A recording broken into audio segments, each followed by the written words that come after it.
Queensland is one of the most diverse out of all of the touring routes in Australia. Experience tropical rainforest, the outback, beautiful beaches, produce, Aboriginal culture, wildlife, and of course the friendly outback spirit of the locals. For those on their first trip, this could be a great starting point as it gives you a good taste of what Australia can offer. While many have travelled to Brisbane and Cairns, we're finding an increasing number of our clients are interested in doing more in Queensland. We'll be giving an overview on visiting both the outback and the coast in this video. However, keep an eye out for future videos where we go into more detail on the coast and area around Cairns, for example. At Gallivanting Oz, we use a number of suppliers to match the best vehicle to your needs, and you do not pay any extra to deal with us than if you went straight to our supplier. However, you will benefit from our service, the greater variety of vehicle options, and our experience. And it's that experience we would like to share with you today, travelling around the stunning state of Queensland. We'll be sharing our favourite highlights with you shortly, but first, let's have a look at when to go. As you'll be travelling in the northern third of Australia, it's important to understand the seasons and the best time to experience. This area is best visited in what is known as the dry season, which is roughly May to September and through our winter months.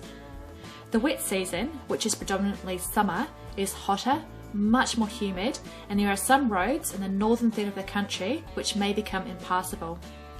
The main highway around Australia is usually open. However, flexibility is very important if you do decide to travel outside of the season. Like most of the states, Queensland offers something for everyone. Most popular is the coastal drive from Brisbane to Cairns. 14 days is a minimum to really experience the coastline, however 21 days is better. If you have time, consider doing a loop around Queensland, starting in either Brisbane or Cairns.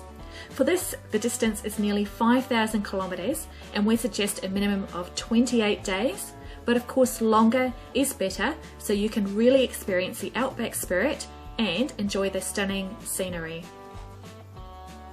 You can travel into the outback from either Brisbane or Cairns in a variety of different ways depending on the time you have available and what you'd like to see. For some, they like to travel from Cairns or Brisbane to Darwin also. Allow at least 2 or 3 weeks for this. Most of our clients tend to take a 2-wheel drive camper for this experience as there are many sealed roads, plus the comfort and convenience of the onboard toilet and shower is appealing. If you're a little more adventurous, there are some famous 4-wheel drive areas in Queensland like Cape York, which should only be attempted in winter or the dry season. You'll find plenty of camping options in Queensland. There are many commercial camps and you can pick up a free magazine that details pretty much all of these from any information centre. To find the locations of the cheaper camps, like the free and low cost camps, you'll want to get your hands on a copy of the Camps Australia-wide guide. You'll also find some lower cost commercial camps, which are less than Australian $22 for 2 adults in a powered site. The free camping is predominantly away from the coast and often in lovely areas. Generally, travelling around Queensland, you will not need to book your campsite ahead of time unless you're travelling the coastal communities around Christmas, public or school holidays, as they do tend to book up very quickly during this time. The local information centres are very helpful to assist with booking camping grounds or providing local information. These are marked from the highway with a yellow eye. There's plenty of highlights along this route. We'll share some of our favourites doing the loop from Brisbane, heading into the outback first. Starting in Brisbane, heading west, it doesn't take long for the scenery to change. Roma is the gateway to the outback. It has the largest cattle sales in Australia. Now while Roma is the largest, there's a lot of smaller towns in Queensland that have these too. So if you're in town on the right day, definitely something different to experience, or you might be lucky enough to see a local rodeo. Along the main road through outback Queensland heading up to Longreach and beyond, you'll find plenty of opportunities for freedom camping if you are in a self-contained camper. Plenty to see around Longreach, like the Stockman's Hall of Fame and the Qantas Founders Museum. At Winton, this is where Banjo Paterson wrote Australia's most well-known song, Waltzing Matilda. Travelling in the outback, you'll find many quirky things like this, the musical fence in Winton. Depending Where you hit the fence, you can make your own tune. From Winton, there's a couple of ways to head towards Mount Isa. The most popular and direct route is via McKinley, which is home to the Walkabout Creek Hotel, which you'll probably remember from the original Crocodile Dundee movie. Our favourite is to head via Boulia to Mount Isa. It's a sealed road, although only one lane sealed, and more remote. We've always had memorable experiences, such as the Outback pub in Middleton. There's a freedom camp across the road, and make sure you pop into the pub for a chat with the locals. We've heard stories from road train drivers, a guy who owned 1 million acres, and chatting with the pub owner, he was wondering whether his son was coming home that night so he didn't have to drink and drive. Drive the helicopter, that is. Ask at the pub about the fossils in the area too. You'll find these on the side of the road in certain sections. You know, it's such interesting stories that are so foreign to anyone not living in a remote area. Coming into Mount Isa, you'll find it's very pretty from whichever direction you drive in, surrounded by beautiful red ranges. Mount Isa is well known for its mining, and I'd recommend you visit the Hard Times Mine for tourists to experience mining life underground. We're now joining up with another popular travel route, those that would like to go from Cairns to Darwin. There's a couple of different ways you can go, and they're both good, just different. The main road straight out to Townsville is the Flinders Highway. It's a fairly straight road, passing through some interesting towns, and if you've got an interest in dinosaurs and fossils, this is the way for you. Our preferred route though, which is only suitable in the dry season, is to head north at Cloncurry, up the sealed road to Normanton, past all the magnetic termite mounds. It's beautiful scenery. Now Normanton is worth heading out to the Gulf of Carpentaria to Karumba. Now this is well known for recreational fishing and a birdwatcher's paradise. You then take the sealed Savannah Way back to Cairns. Just outside of Normanton is one of our favourite low-cost camps, Leica Lagoon.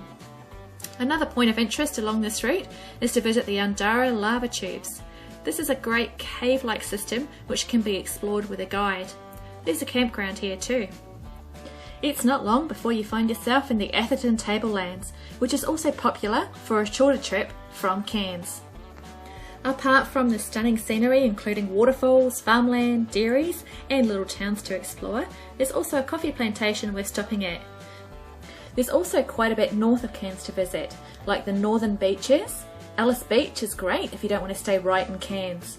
Port Douglas is popular, and visit the Daintree River, where you should join at least a 1-hour boat tour to check out the local wildlife. Cape Tribulation is also a stunning drive. It's a sealed road after taking a barge across the Daintree River, with lots of picturesque lookouts on the way. Keep your eyes open for cassowaries too. Heading back down the coast, there's more than just the world-renowned highlights like the Great Barrier Reef, the Whitsundays and Fraser Island, which of course are all highly recommended day trips. Just driving this route is an attraction in itself really, with plenty of beautiful views. Some of our favourites are Mission Beach, that's about 150 kilometres or so south of Cairns. Not to be missed is Ely Beach, which is the gateway to the stunning Whitsunday Islands. Enjoy a variety of tours and walks in the area. Detour off the highway to 1770 and Agnes Waters, where there's lovely caravan parks near the water. Round Hill is also nice, with a greater chance of seeing kangaroos and black cockatoos. Jump on the Lark tour at 1770. That's an amphibious vehicle that drives up the coastline of Busted Bay to the isolated Busted Head Lighthouse. See an abundance of wildlife, spectacular scenery, and learning about the history of the area. Further south is Fraser Island, and it's the largest sand island in the world and definitely worth a visit. Taking a day tour from Harvey Bay or Rainbow Beach is a great option, with the tours well set up, ticking off most of the must-sees on the island in a short amount of time. Sunshine Coast has a lot to offer for all visitors, with Noosa being the most well-known beach and headland. Travelling in Queensland, you'll also have the opportunity to spot some of Australia's native wildlife, such as kangaroos, wallabies, crocodiles, emus and other bird life. Keep your eyes open for camels too around the Mount Isa region. Of course there's plenty more to see, but this gives you a good idea of some of the key areas along this route. We look forward to speaking to you further if you're interested in camper hire and travelling this stunning self-drive adventure around Queensland.